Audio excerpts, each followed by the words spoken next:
Distilled shenanigans. Distilled shenanigans.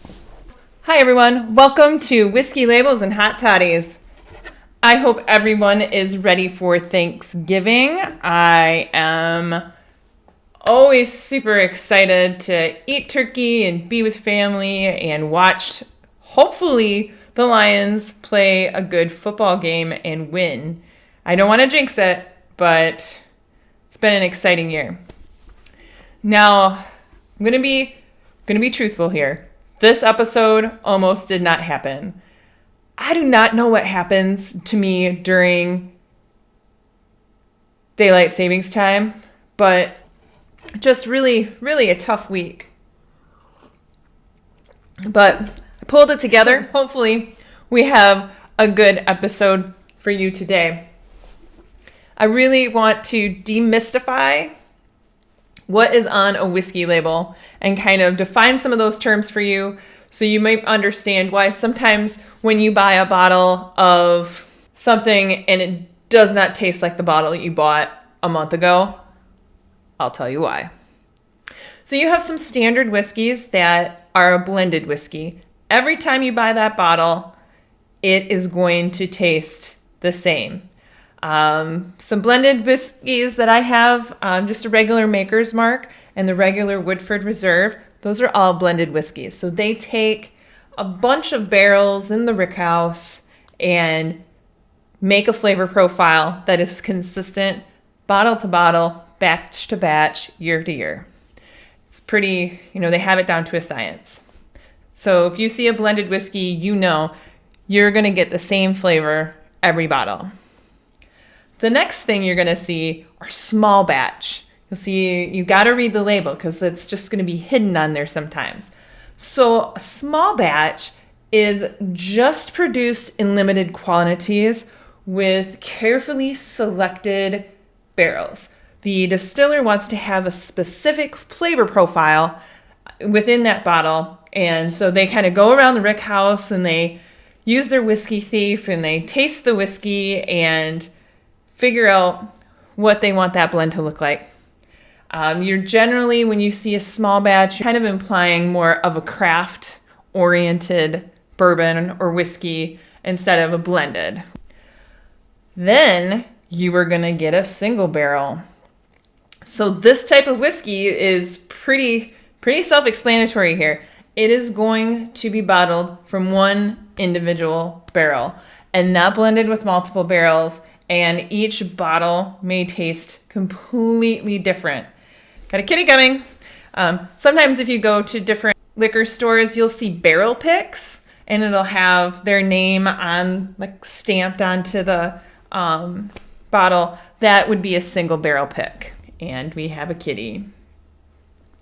So say you did buy one of your favorite whiskeys, you see it on the shelf, you're not paying attention, you bring it home, and you see that it's a single barrel. It might taste different. Or if you found one that you liked and it was a single barrel, it's going to be hard pressed to find another bottle exactly like it. So it's kind of it's a tough one, but definitely a coveted bottle for some. There's one more label that I would like to tell you about, and that's the bottle and bond label. So this label is steeped in more than a century of American distilling heritage. Bonded whiskey it's a mark of transparency. It all started back in the 1800s when the Kentucky distillers were getting undercut by those rascal distillers in Chicago. So the folks up in Chicago would buy barrels of vodka and stretch the whiskey with the vodka. And if you can believe this, they would alter that vodka with wood chips and glycerin and caramel coloring. And above all things, formaldehyde, if you can believe that. I hope people don't wonder why they didn't live longer in the 1800s. Good gravy. So the Kentucky distillers pressured the federal government to do something about it and create a standardized program. So bottle and bond is actually one of the very first consumer protection laws, and it was put into action in 1897. So it's a long time. The law. So what does bottle and bond mean? So bottle and bond means that it has to be aged at least 4 years. It has to be bottled at 100 proof. It has to be made by one distiller in one season. Oh, good grief. Oh, kitty. In one season. And it has to be aged in a bonded warehouse. I also want to point out that all liquor can be bonded. During the 70s and 80s, bottle and bond became a less popular whiskey, mainly because the whiskey scene was looking for a lighter, softer bourbon. So that's where you're seeing a lot of the 80 to 90 proof whiskeys, because the 100, what are you doing? What are you doing? The bottle and bond market is picking up because of that craft market. Oh, I just butchered that. Due to the craft, it's like you're throwing me off, kitty. Due to the craft cocktail movement, bottle and bond is becoming more popular because you want to have a little bit more of a bite of that 100 proof to cut through some of the sugars and other flavors that might be in the cocktail, so you can still taste the whiskey coming through and it's not going to get buried in some of those flavors. I like a lot of 100-ish proofs, like we've talked about Rittenhouse Rye or Wild Turkey 101. Evan Williams is right up there with some of my other whiskeys that I like to mix with. In fact, it's what I'm drinking in this Hot Toddy. If you missed the making of this, I'm terrible at making those. If I ever release the whiskey sour one, that did not go well. Nothing in that episode, nothing in that thing went correctly. The shaker was not supposed to explode. The egg white was supposed to strain through the strainer. It was supposed to have this beautiful layering. Nothing. Instead, I just dumped the egg white into the cup. It was just not good. I hope you learned a little bit on how to look at that bottle. Remember, everyone, you only get one shot. Make it top shelf. Today on Libation Legends, we're going to be talking about the Hot Toddy.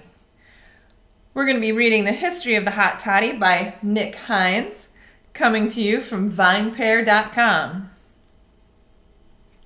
So, the toddy, as we know it today, started in British-controlled India.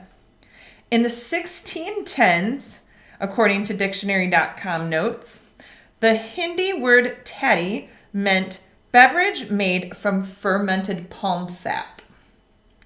By 1786, toddy was officially written down and defined as a beverage made of alcoholic liquor, hot water, sugar, and spices. The British, with their persistent habit of appropriating from conquered cultures, took that beverage and claimed it as their own. In cold winters and everyday dampness of northern England and Scotland, pubs would pour hot water into Scotch whiskey. The United Kingdom's trade routes with India made exotic spices routine, and pubs started throwing in more than hot water and whiskey into the drinks. The history, naturally, is disputed. The other origin story tells the tale of an Irish doctor named Robert Bentley Todd, who ordered his patients to drink hot brandy, cinnamon, and sugar water. Most likely, the truth is a combination of the two stories, where doctors heard about the hot toddies from India and started incorporating them into prescriptions. Regardless of the true origin, the drink made its way across the pond to the American colonies. Rum from the Caribbean and local brandy were the spirits of the day in America at the time. Thankfully for the colonists, the hot toddy lends itself well to variations and adaptations of local ingredients. By the mid-19th century, the hot toddy had secured its place as a cure for the common cold. In an article called How to Take Cold In the Burlington Free Press in 1837, the Hot Toddy is heralded as a cure-all. If your child begins to snuffle occasionally, to have red eyes, or a little deafness, if his skin feels dry and hot and his breath a little feverish, you have now an opportunity of doing your work much faster than ever before, the unnamed writer states. The first step to avoid calling the doctor. Next, feed the child excessive amounts. Finally, make him drink. Ply him well with hot stimulating drinks, of which Hot Toddy is the best, the writer recommends sagely.